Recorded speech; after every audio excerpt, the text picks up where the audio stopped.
আসসালামু আলাইকুম, স্বাগতম মাই ক্লাসরুমের এখনকার আয়োজনে থাকবে 9 জুন 2024 জন্য ডেইলি কারেন্ট অ্যাফেয়ার্স। শুরু করব, সাথেই থাকবেন। আজকের প্রথম প্রশ্নটি হচ্ছে, বাংলা ভাষায় মুদ্রিত প্রথম গ্রন্থের নাম কি? বাংলা ভাষায় মুদ্রিত প্রথম গ্রন্থটির নাম হচ্ছে কথোপকথন। এটি লেখেন উইলিয়াম কেরি, যিনি মৃত্যুবরণ করেন 9 জুন 1834 সালে। তাহলে প্রথম প্রশ্নটি ছিল, বাংলা ভাষায় মুদ্রিত প্রথম গ্রন্থের নাম কি? এটি হচ্ছে কথোপকথন। মিঠা পানির মাছ আহরণে বিশ্বে বাংলাদেশের অবস্থান হচ্ছে দ্বিতীয়।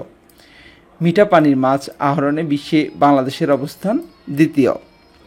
মোট মাছ আহরণে বিশ্বে বাংলাদেশের অবস্থান পঞ্চম। 2023 সালে বাংলাদেশে মোট মাছ উৎপাদনের পরিমাণ ছিল 48 লাখ টন। বাংলাদেশের স্বাদু পানির মাছ উৎপাদনের পরিমাণ কত?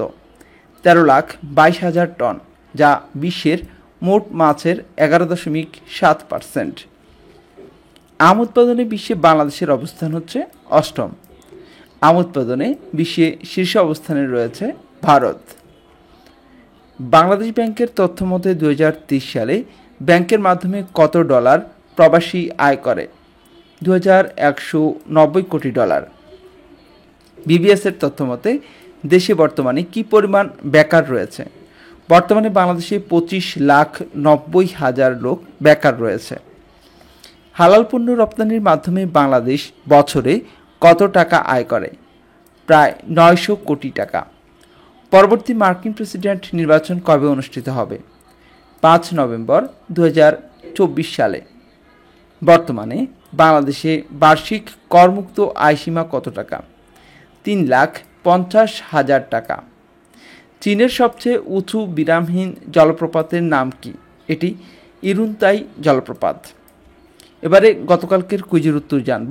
পোয়েট অফ বঙ্গবন্ধু উপাধি দেয়া হয়েছে কাকে? পোয়েট অফ বঙ্গবন্ধু উপাধি দেয়া হয়েছে কবি নির্মলেন্দু গুণকে। এবার আজকের কুইজটি আপনাদের জন্য। আজকের প্রশ্নটি হচ্ছে, মানব উন্নয়ন প্রতিবেদন 23-24 অনুযায়ী মাথাপিছু কার্বন নিঃসরণে শীর্ষ দেশ কোনটি?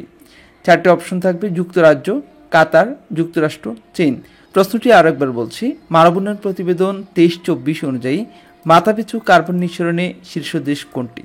সঠিক উত্তরটি জানা থাকলে কুইজে অংশ নিন, সাথে থাকুন। এবারে আজকের হাদিসটি জানব। রাসূল সাল্লাল্লাহু আলাইহি ওয়াসাল্লাম বলেন, 3 ব্যক্তির দোয়া কবুল হয়, তাতে কোনো সন্দেহ নেই, আর তা হলো মজলুমের দোয়া, মুসাফিরের দোয়া এবং সন্তানের উপর পিতা মাতার বদদোয়া।